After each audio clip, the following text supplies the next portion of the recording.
बंधुगण, सुश्रावकगण एवं शीलवती बहनों, परम आराध्या, परम पूजनीय श्री गुरु जी महाराज के श्री चरणों में रहकर जो कुछ मैं ग्रहण कर रही हूँ, आपके समक्ष कहने का प्रयास करती हूँ। आज अनायासी दो खुशियां सबना, जहां आज साध्वी सुनीता जी का जन्म दिवस है, हम सब उनके लिए शुभकामनाएं देते हैं। शासन में उनके ज्ञान ध्यान संयम की अधिक वृद्धि हो।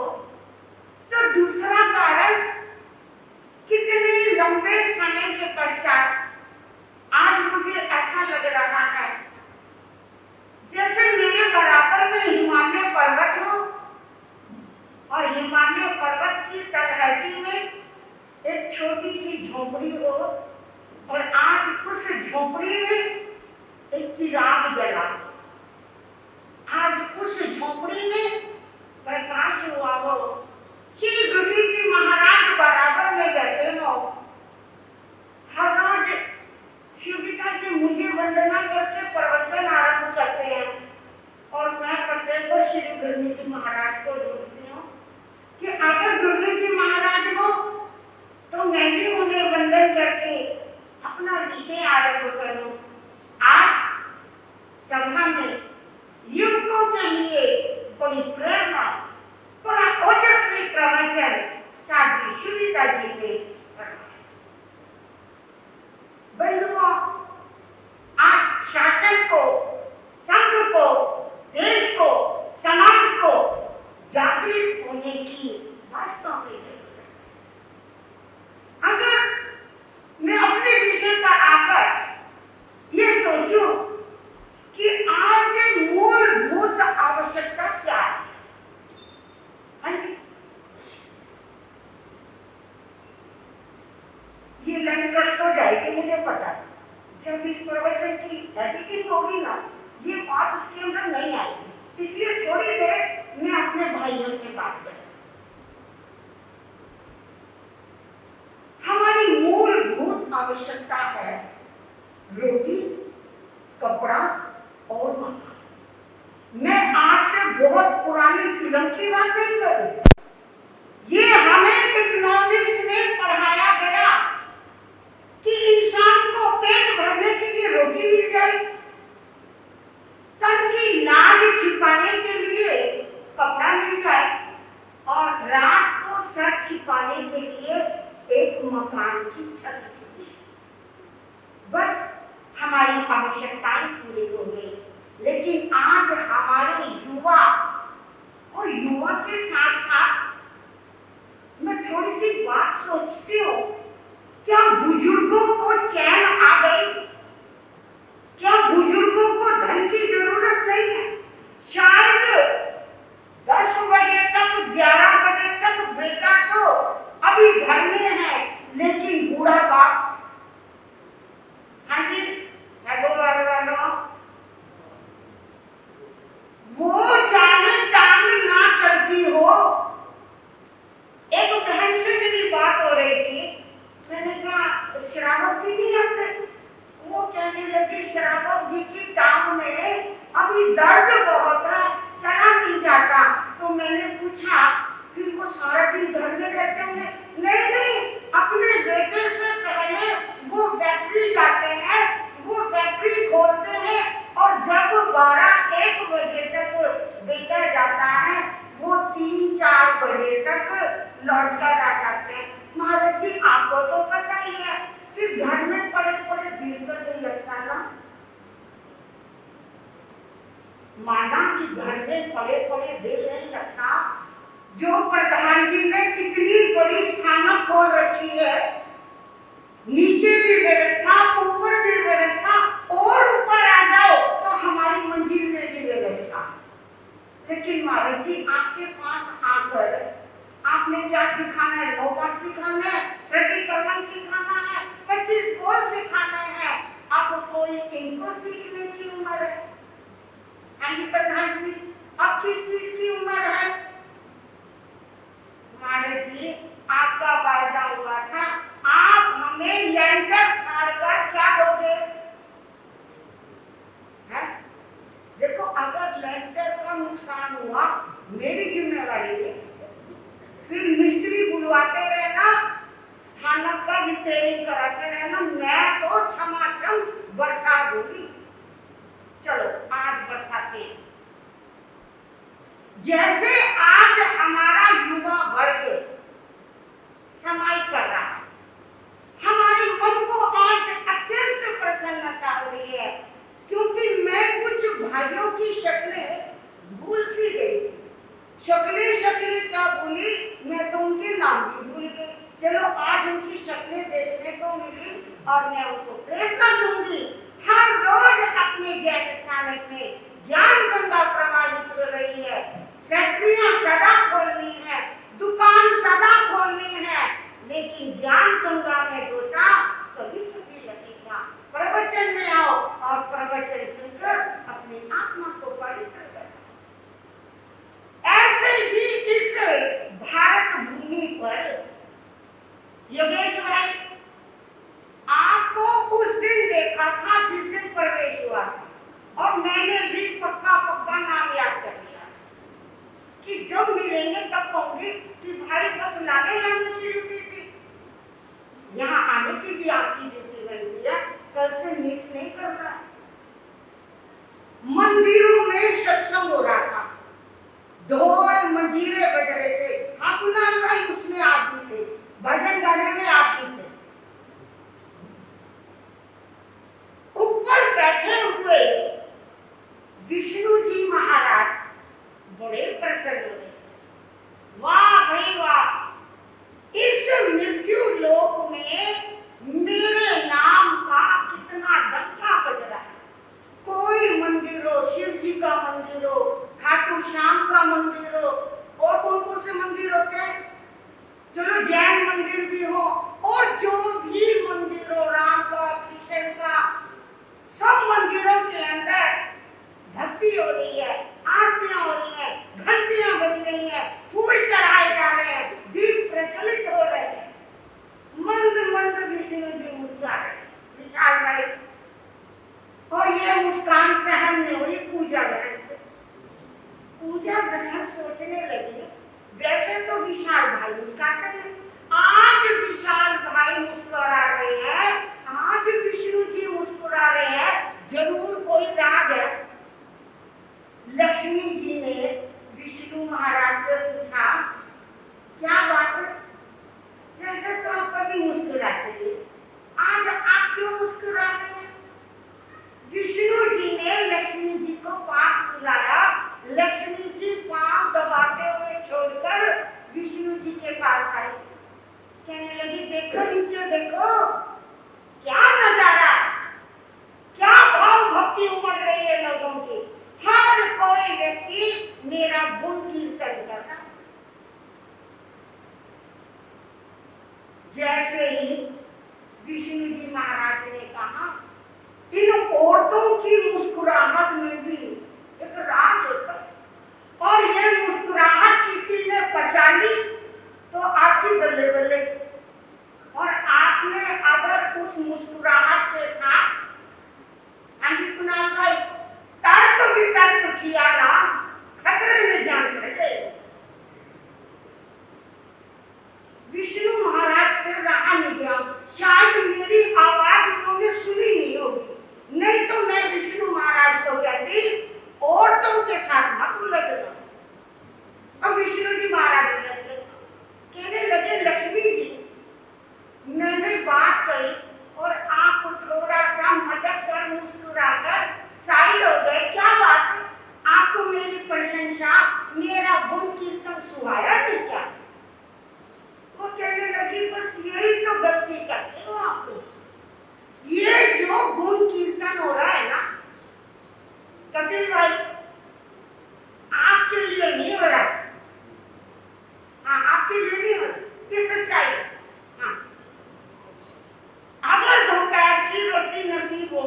इनके माध्यम से होगी।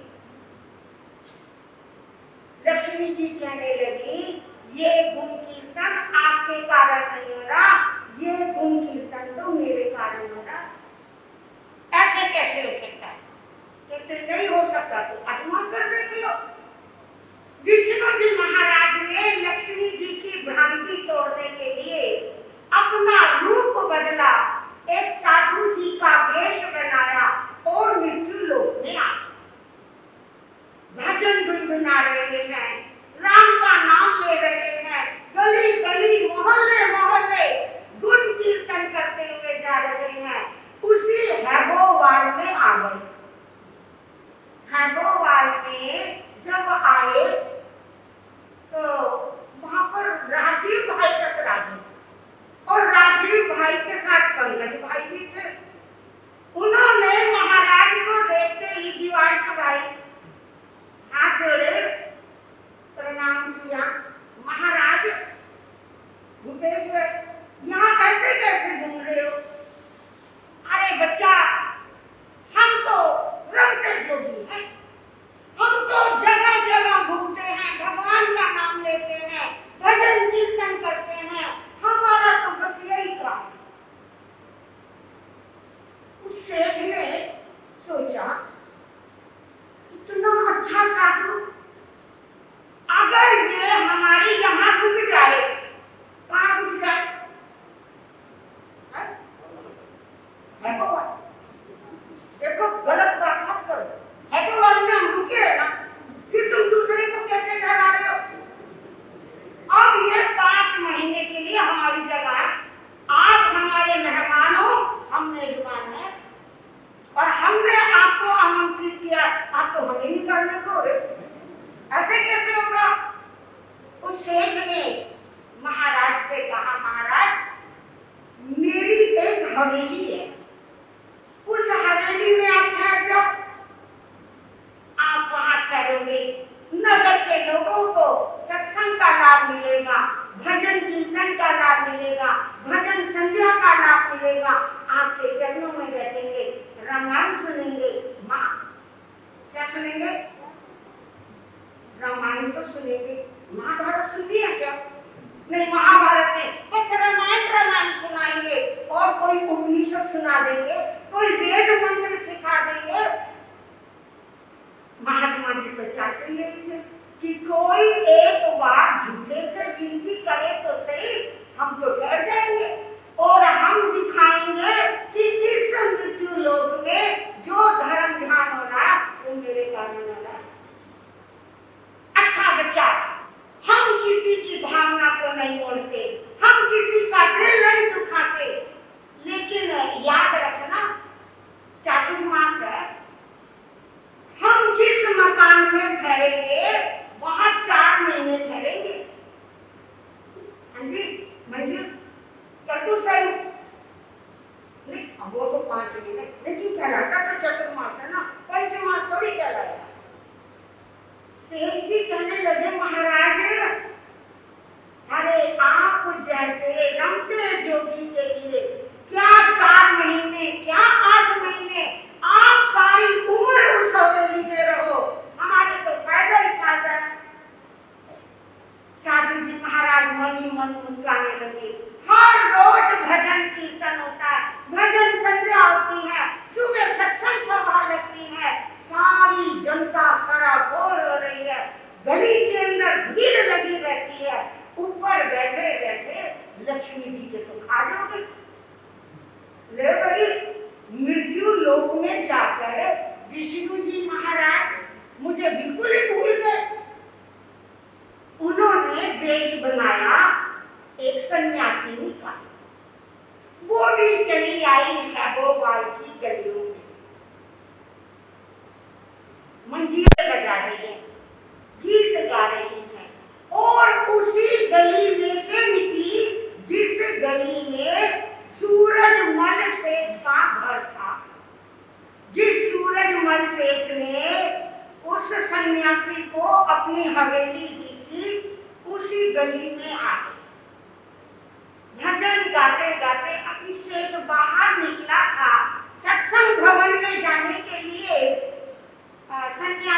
कहने लगी, सेठ पानी मिलेगा? बोले पानी? पानी तो बहुत मिल जाएगा। सेठ अंदर गया, कहने को हुआ था अपनी बीवी को, अपनी मैडम को कि बाहर सन्यासिनी खड़ी है, उसको पानी पिला दो। फिर सोचा कि चल वो रसोई में काम कर रही होगी, उसे खड़ा होना पड़ेगा और थोड़ी सी फिर वो तलखी में आ जाएगी, चल पानी मैं पिला देता। वो एक गिलास लेकर आए और साथ में जग लेकर आए। पानी डालकर जो गिलास उस सन्यासिनी के आगे किया, सन्यासिनी ने कहा, हम गृहस्थ के बर्तन में पानी नहीं पिया करते, हम अपने बर्तन में पानी पिया करते हैं। उसने अपने कंधे पे टंगा हुआ थैला, उसमें से एक प्याला निकाला। वो प्याला हमारे पात्रों जैसा लकड़ी का नहीं था, वो प्याला था सोने का, रतन जड़ित प्याला। उस प्याले में सेठ से पानी डलवाया, पानी पिया और पानी पीकर गली में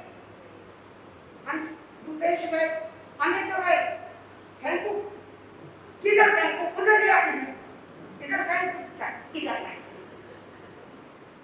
सेठ ने सोचा सन्यासिनी का बर्तन गिर गया है। उस सेठ ने वो बर्तन उठाया और जा पहुंचा सन्यासिनी के पीछे पीछे, कहने लगा, माता जी आपका बर्तन गिर गया। सन्यासिनी कहने लगी, अरिहंत भाई चिंता की बात नहीं है, हम तो जिस बर्तन में एक बार पानी पीते हैं, हाँ जी, पूजा में हम दोबारा उस बर्तन को मांझ के पानी नहीं पिया करते, ये बर्तन हमारे लिए अब डिस्पोजल हो गया। हाँ जी, कैसा लगा? अब सन्यासिनी को सेठ ने सोचा, अभी तो पानी पिया है, एक बर्तन इधर लुढ़काया, तो बहनों ने हाथ जोड़कर विनती की, महाराज जी घर में केसर का दूध भी तैयार है, चलो केसर का दूध भी पी लेते हैं। सन्यासिनी को सेठ कहने लगा, माता जी सुबह सुबह का वक्त है, अभी तक आपने नाश्ता नहीं किया होगा, घर में केसर का दूध तैयार है, बादाम का दूध तैयार है, ठंडाई अलग से तैयार है, नेहा बहन सिंपल दूध भी तैयार है। तो अच्छा कोई बात नहीं, दोबारा चलते। ओ सेठ तो ओला बोला हो गया, वो सोचने लगा, वो ये सन्यासिनी बाहर ना चली जाए।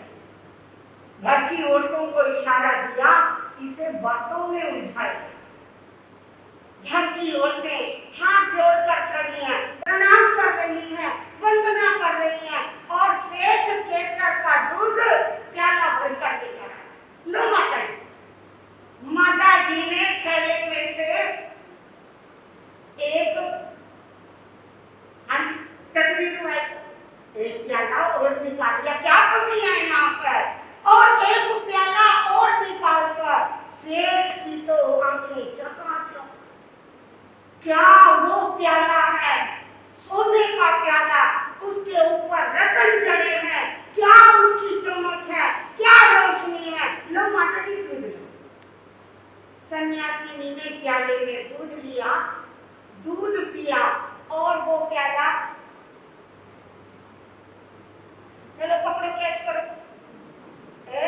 देखें कौन कैच करता है, चलो भाई, और दूर जाकर गिरा। घर की औरतों ने वो प्याला देखा।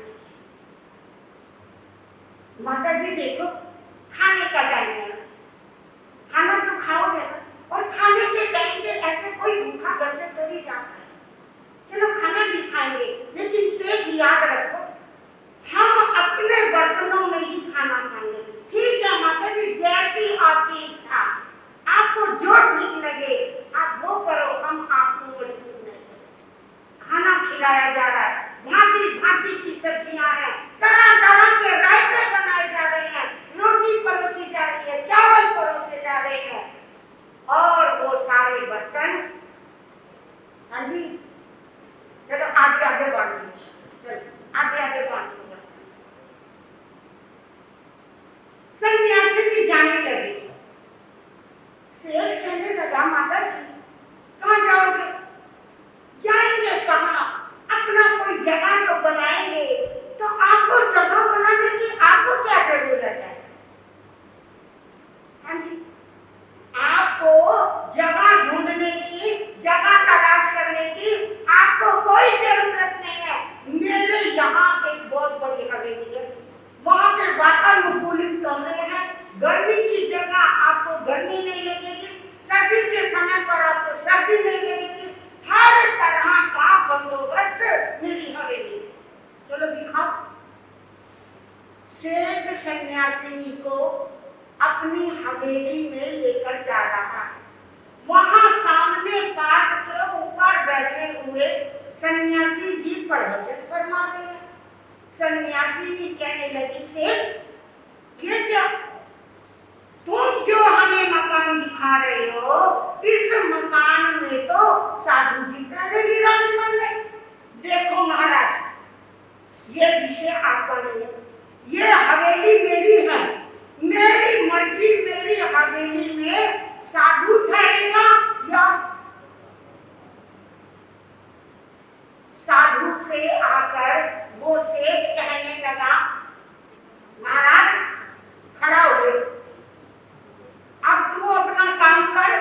सेठ कहने लगा, साधु से अभद्र भाषा में कि यहाँ से खड़ा हो ले, चल अपना काम कर। और साधु कहने लगा, सेठ तू तो बड़ा दल बदलू है, तूने मेरे को कितने दिन के लिए जगह दी थी? आप गलत बोल रहे। हाँ, ये बच्चा बिल्कुल ठीक है। इसने बच्चे ने मेरी बात को पूरा सुना।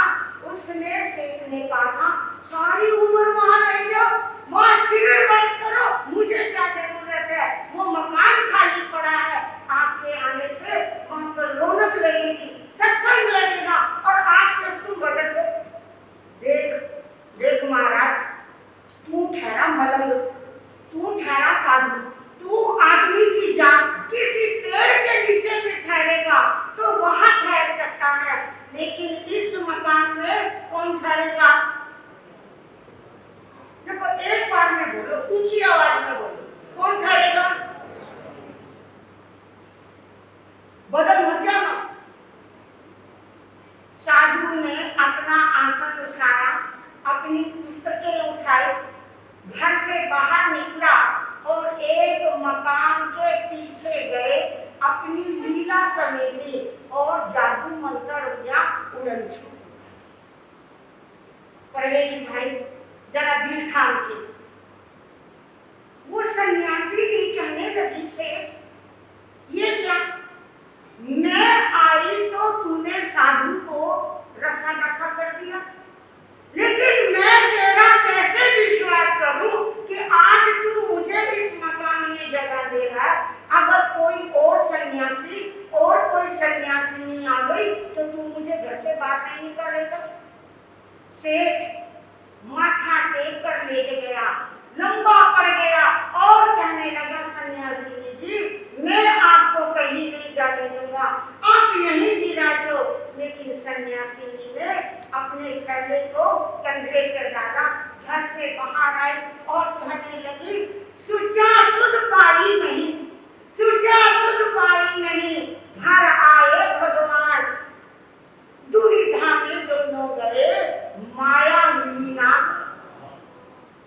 धन की बहुत जरूरत, लेकिन ये लक्ष्मी बड़ी चंचला, ये लक्ष्मी आती तो है लेकिन आपको चेक करती है। लक्ष्मी ने कहा कि तुम मेरे को चंचला कहते हो, मैं चंचला नहीं होती, लेकिन जब मैं जिसके पास जाती हूँ मेरे को पाकर ये आदमी चंचल हो जाता है।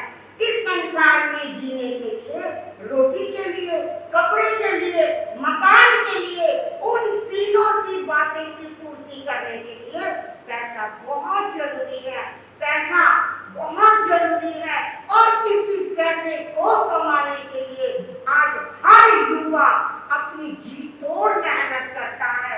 आज घर के बुजुर्ग भी पैसा कमाने में लगे हैं और बुजुर्गों के साथ साथ पैसा कमाने में कौन लगा है? घर के आदमी कमा रहे हैं, घर के बुजुर्ग पैसा कमा रहे हैं, और पैसा कौन कमाता है? जिसके कारण आज सारे घर, सारे परिवार आज हमारी जैन स्थान के खतरे में पड़ गए। बहन प्रवचन में आया करो, महाराज जी कहीं नहीं, सुबह महाराज जी भाग भाग के काम करती हूँ, 8 बजे ऑफिस में जाना पड़ता है और शाम को 6 बजे आती हूँ। बताओ मैं आपके धर्म स्थान में कब आ सकती हूँ? आज कुछ नौकरी कोई पेशा और गई, कुछ हमारी बहनें आज रविवार की छुट्टी पाकर आई तो है, लेकिन मन में चिंता लगी हुई है कि महाराज जी प्रवचन एंड हो तो घर जाकर मुझे अभी घर की सफाइयां करनी है, अभी मुझे कपड़े धोने हैं, मुझे दोपहर का खाना चढ़ाना है और ताम झाम। मेरे भाइयों और मेरी बहनों, आज वो समय आ गया कि केवल परिवार में बुजुर्गों के कमाने से, युवकों के कमाने से घर के खर्चे नहीं चल रहे। घर के खर्चे चलाने के लिए आज हमें बहनों का भी सहारा लेना पड़ रहा है, जिसके कारण आज हमारा धर्म खतरे में पड़ गया, आज हमारे घर, आज हमारे परिवार और आज हमारे बुजुर्गों का बुढ़ापा खतरे में पड़ गया। जरूरत है हम अपना घर भी देखें, हम अपना परिवार भी देखें, हम संघ और समाज के लिए भी कुछ चिंतन करें। इतना ही कहकर मैं अपने विषय को विराम देती हूँ। अब श्री गुरु जी महाराज अपनी मुखारबिंद से आपको धर्म संदेश देंगे। जो भाई सभा में से खड़े हो रहे हैं, उनकी एक मुख्य चीज तो यहाँ छूट रही है, वो गुरु जी महाराज का आशीर्वाद लेकर ही सभा में से जाए, सक्रांत सुने और सक्रांत सुनने के बाद वो स्थानक में से जाए। इतना ही कहकर मैं अपने विषय को विराम। बंधुओं, चिंतन करके देखिए, क्या उम्मीद की जा सकती है? क्या ऐसे होते हैं युवा जो अपने माता पिता के नहीं हो सके, जो उन्हें संभाल नहीं सके, वो गुरु के, धर्म के, समाज के, देश के क्या होंगे? वो उन्हें क्या संभालेंगे? वो उन्हें कैसे आगे लेकर जाएंगे? सोचने वाली बात। समझो, गुरु की महत्ता को समझो। जो अपने माता पिता और गुरु की महत्ता को नहीं समझ सके, वो देश के मौलिक कर्तव्यों को क्या समझेंगे? आज मैं आपको जगाना चाहती हूँ, आपका जैन धर्म खतरे में है, आपके जैन तीर्थ खतरे में है। क्यों? क्योंकि जैन धर्म के युवा सो रहे हैं। स्थानक में आने को कहो, समय नहीं है, बोरियत महसूस होती है, धर्म कथा में नींद आती है, वो इतने बोर हो जाते हैं, स्थानक में पैर रखना पसंद नहीं करते। उनसे पूछो तो कहते हैं जी क्या है धर्म में, सारा दिन लड़ते झगड़ते रहते हैं।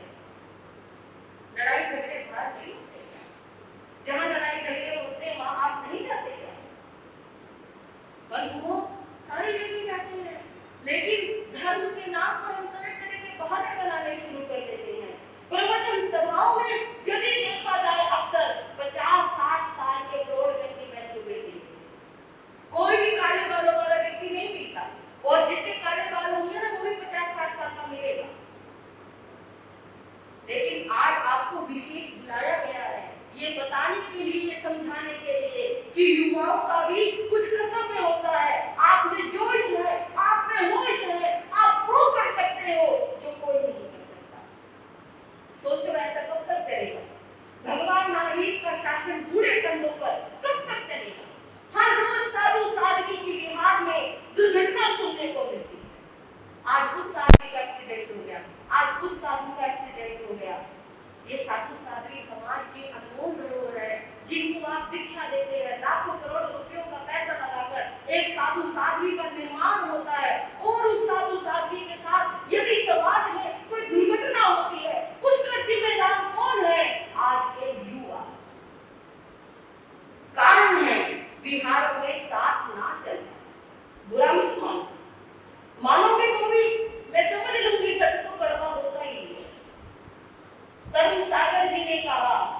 मैंने कड़वा बोलना शुरू किया तो लोगों को मिर्ची लगने लगी, क्योंकि सच हमेशा कड़वा होता है।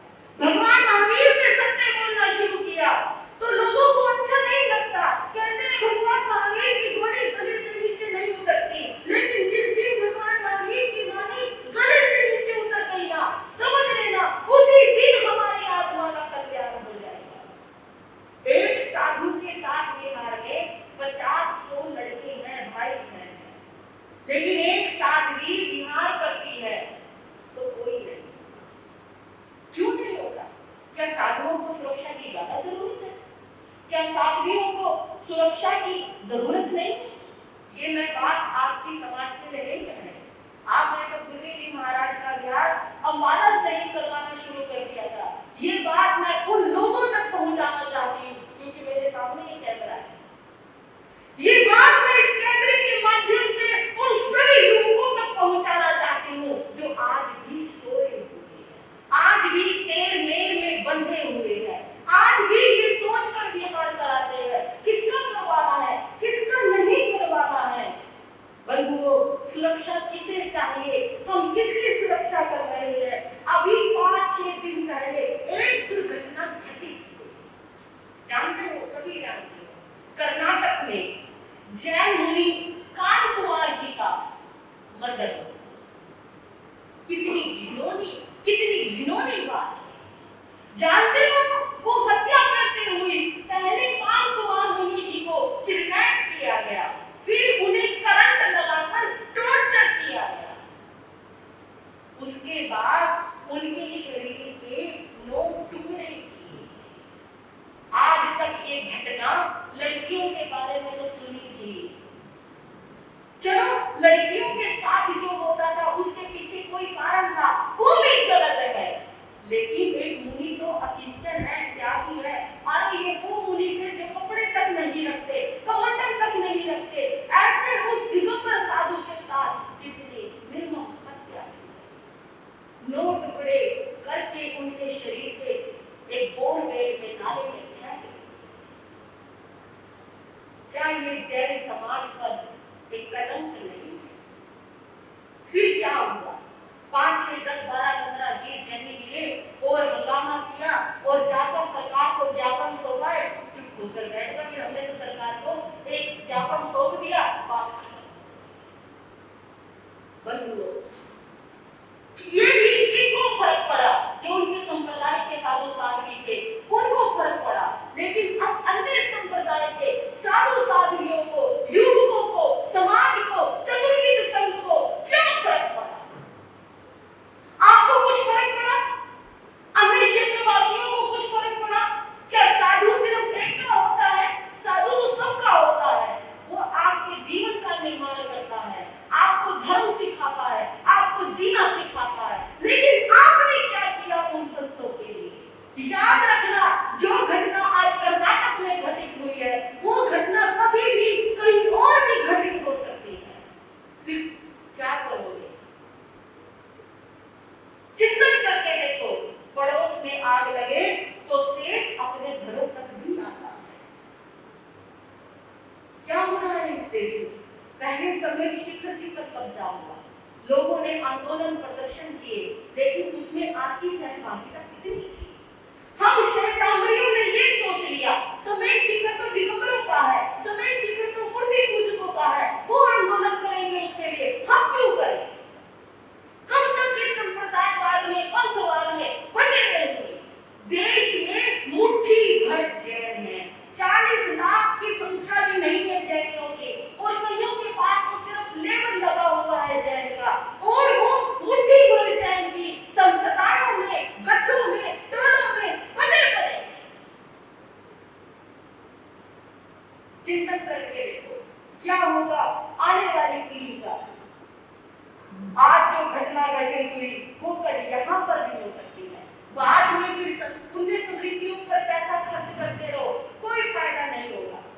भगवान महावीर का धर्म अहिंसक था, है और रहेगा, लेकिन भगवान महावीर का धर्म नपुंसक का नहीं है।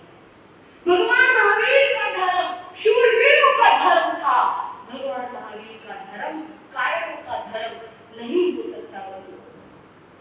यहाँ पर युवाओं की कमी हो रही है। जहाँ युवाओं की जरूरत है, आपको युवा देखने को मिलेंगे सिनेमा घरों में, क्लबों में, हिल स्टेशनों में, क्रिकेटरों में, स्टेडियम में। क्रिकेटरों के पास युवा भरे पड़े हैं जहाँ उनकी जरूरत नहीं है, और जहाँ युवाओं की जरूरत है वो स्थानक, वो मंदिर खाली हो गया है।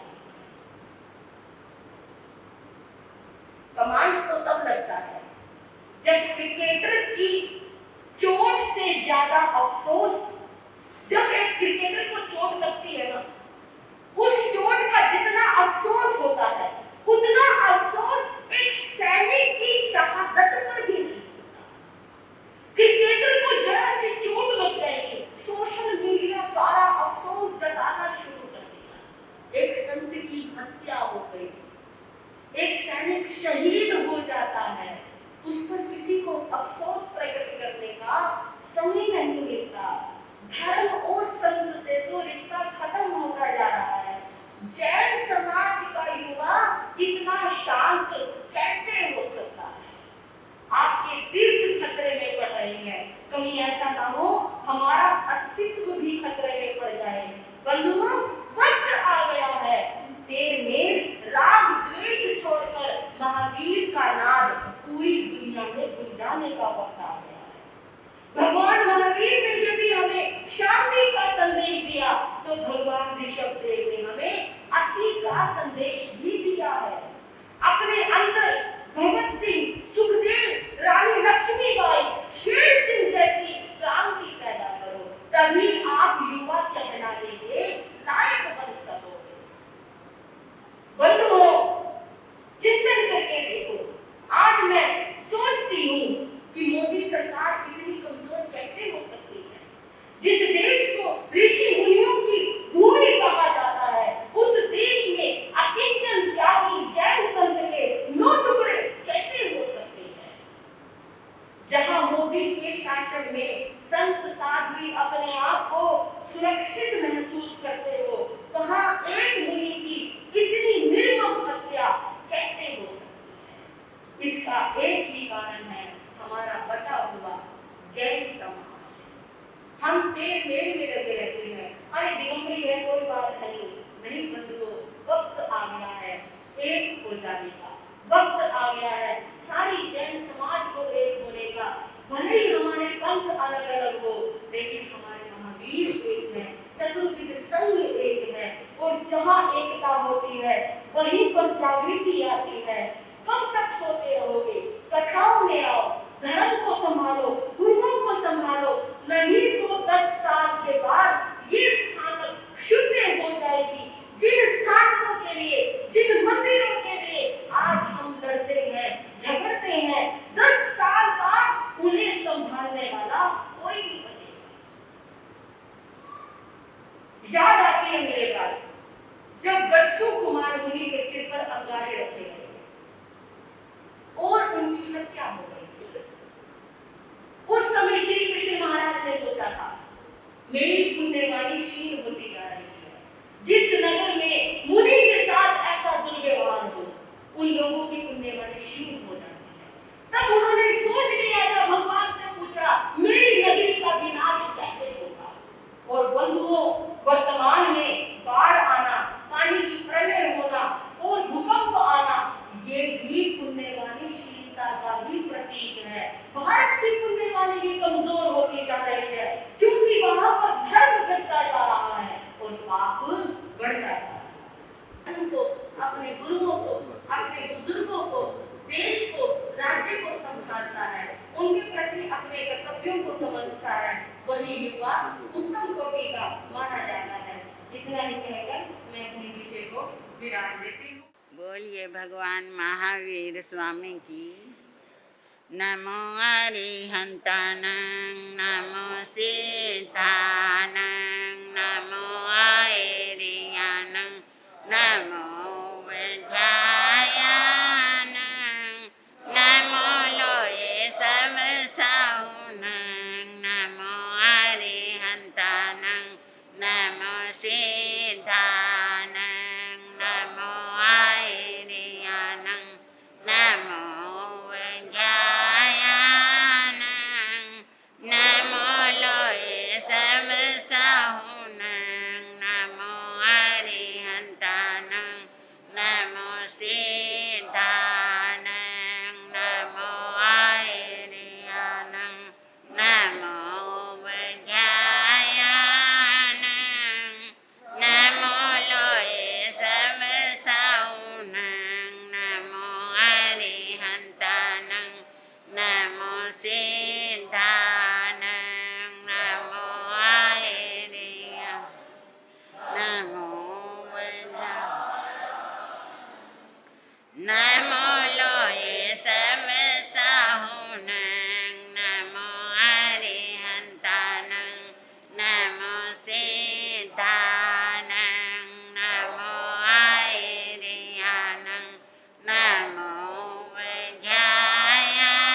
पंच नमोकारो सब पाप प्रणाशनो मंगलानंच सर्वेशं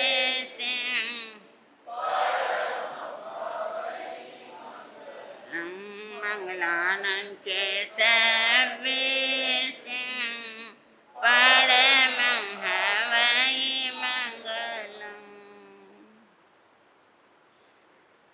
अभी मैं देख रही थी हमारे युवक मंडल और समस्त श्रावकगण, श्राविकागण, युवती मंडल जो भी हो, बालिकाएं, बाल, युवा, वृद्ध सभी एक सामायिक की मुद्रा में बैठे हुए बड़े शोभायमान हो रहे थे। मुझे बड़ी खुशी है, बड़ी प्रसन्नता है कि समय का महत्व आप समझते हैं, समय का महत्व जानते हैं, गुरुओं के आदेश का पालन करने का महत्व भी आप समझते हैं। तो आपकी श्रद्धा, आपकी भावना और आपका जो ये भक्ति भाव है, मुझे बहुत अच्छा लगा। सभी को साधुवाद, आशीर्वाद है। सभी छोटे बच्चे भी और हमारी बहनें भी यथाशक्ति तपस्या कर रहे हैं। बच्चों में सबसे छोटा भविष्य, जो कि अपने भविष्य को सफल बना रहा है। कितनी उत्तम भावना है। हर रोज पचखान लेने जाता है मेरे पास, मैं पूछती हूँ ठीक है, कहता है गुरुजी आपकी कृपा है, सब ठीक है। मैं कहा अब तो खोल लो, कहते नहीं 8 दिन के करूँगा मैं। कितनी उत्तम भावना है छोटे से बच्चे की। और इस बच्चे से आप जो दोनों तीनों टाइम खाना खाते हो, लेटर बॉक्स फुल करते हो, वो सोचें समझें कि ये तपस्या के दिन हैं, ये साधना के दिन हैं। चतुर्मास जो आता है वो साधना के लिए आता है, तपस्या के लिए आता है। जो भी हम करते हैं वो अपने आत्म कल्याण के लिए करते हैं और आपके क्षेत्र की शोभा बनती है। इसलिए हमारा तो एक प्रयास होता है, हम लोग तो आपको एक प्रेरणा दे सकते हैं। वो प्रेरणा लेकर आप अपने भविष्य को उज्जवल बना रहे हैं, तो आपके आत्म कल्याण का मार्ग एक सुनिश्चित हो रहा है। बहुत ही अच्छा, बहुत ही अच्छा लग रहा है। इसको हमेशा आगे बढ़ाते रहें। प्रवचन में हमारी साधियाँ डॉक्टर सुनीता जी महाराज, साध्वी सुभीता जी महाराज पूरी तरह से गुरु कृपा से, श्री गुनी जी महाराज की कृपा से आगे बढ़ रहे हैं और वो अपने भगवान की वाणी को बड़े सुंदर ढंग से आपके सामने सुनाने का प्रयास कर रहे हैं। आप लोग सुने और जीवन में उतारें, और नहीं भी उतार सकें तो कम से कम सुन करके उतनी देर के लिए तो अपने भावों को शुद्ध और पवित्र बना सकते हो। एक पल के लिए भी भाव शुद्ध बन जाएं, पवित्र बन जाएं, तो वो भी हमारे सम्यक्तव का कारण बन सकते हैं, हमारी आत्म कल्याण का मार्ग बन सकते हैं। आप सभी सामायिक के साथ में भगवान की वाणी सुनते हैं। आप दो दो लाभ ले रहे हैं, प्रवचन का लाभ भी और भगवान या सामायिक का लाभ भी। इसलिए सभी बहन भाई जो सामायिक करते हैं वो तो ठीक है, जो नहीं करते उनको भी अपना भाव बनाना चाहिए, सामायिक करनी चाहिए। सभी के पास मुख वस्त्रिकाएँ हैं, सभी जाप में भी बड़े अच्छे ढंग से हमारी बहनें खूब अच्छा प्रयास कर रही हैं। 2-2, 4-4, 6-6 आती रहती हैं, बैठी रहती हैं, तो बड़े भावना के साथ, बड़ी भक्ति के साथ जाप कर रही हैं। उनको भी हमारा बहुत बहुत आशीर्वाद है। अब आप संक्रांति पाठ सुने। मंगलम भगवान वीरो मंगलम गौतम प्रभु मंगलम स्थूलिभद्रादे जैन्द्रमोस्तु मंगलम सर्वमंगले मांगल्यम सर्वकल्याण कारणम सर्वे भवन्तु सुखिनः सर्वे सन्तु निरामया।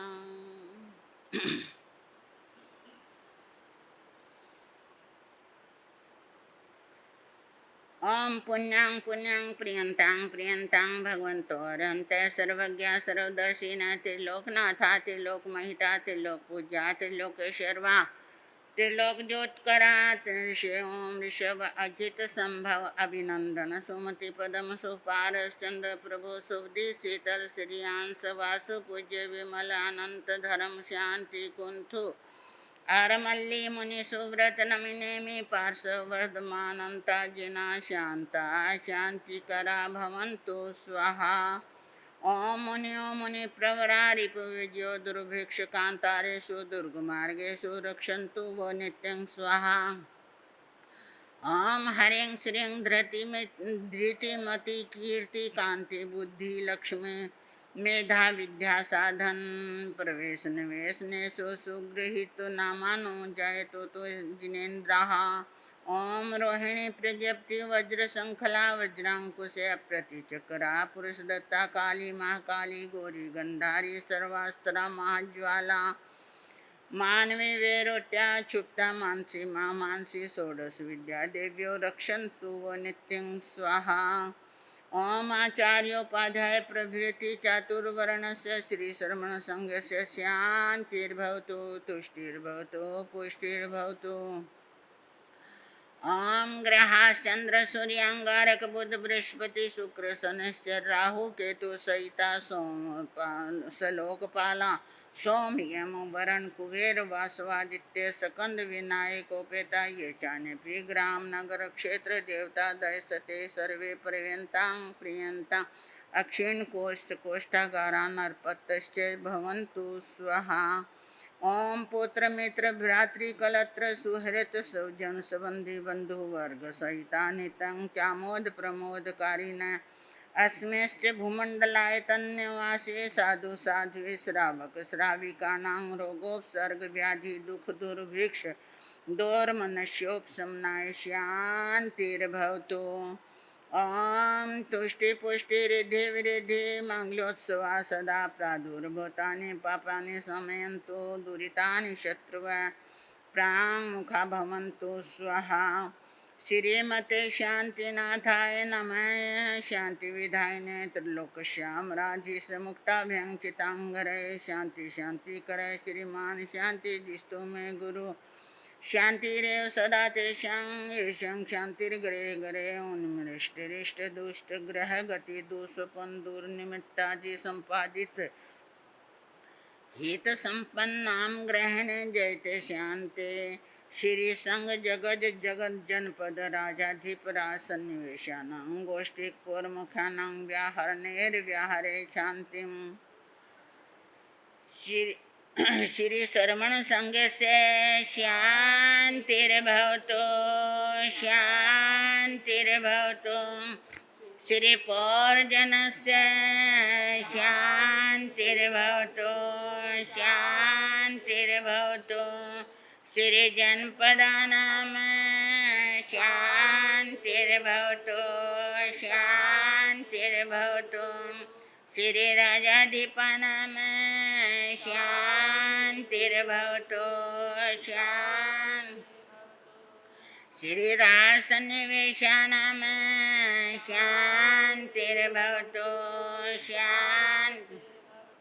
श्री गोष्ठिकानां शांतिर्भवतु शांतिर्भवतु श्री पौर्मुखानां शांतिर्भवतु शांतिर्भवतु श्री ब्रह्मलोकस्य शांतिर्भवतु शांतिर्भवतु।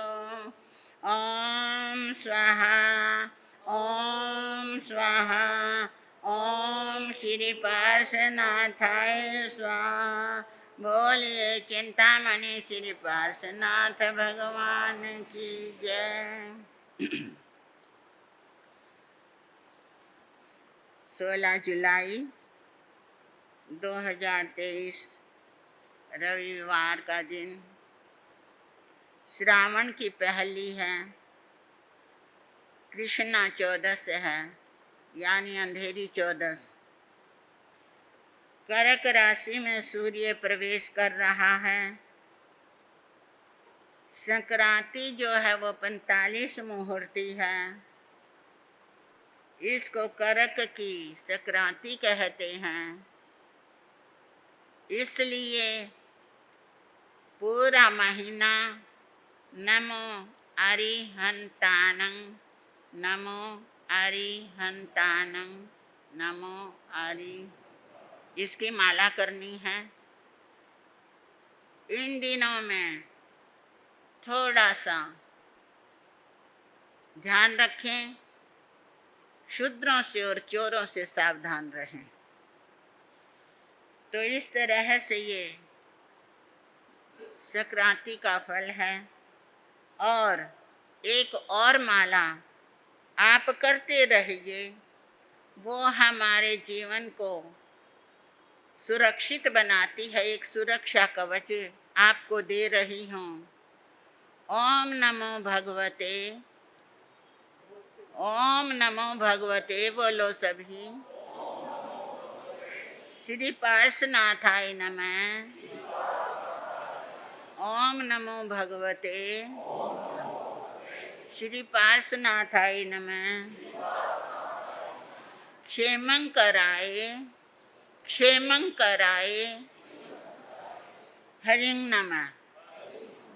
क्षेमं कराए, हरिं नमः। ओम भगवते श्री पार्श्वनाथाय क्षेमं कराए, हरिं नमः। इसकी भी माला करनी है। जिसको समझ आ गई ठीक है, नहीं समझ आई हो तो हम आपको बता देंगे ऊपर। और अब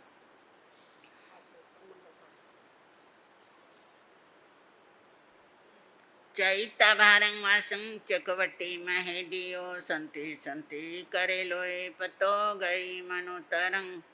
चैता भारं वासं चकवटी महेडियो संति संति करेलोए पतो गई मनोतरं।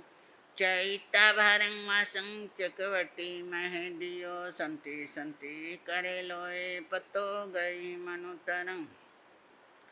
चत्तारी मंगलम, अरिहंता मंगलम, सिद्धा मंगलम, साहू मंगलम, केवली प्रणते धम्म मंगलम। चत्तारी लोगुतमा, अरिहंता लोगुतमा, सिद्धा लोगुतमा, साहू लोगुतमा, केवली प्रणते धम्म लोगुतमा।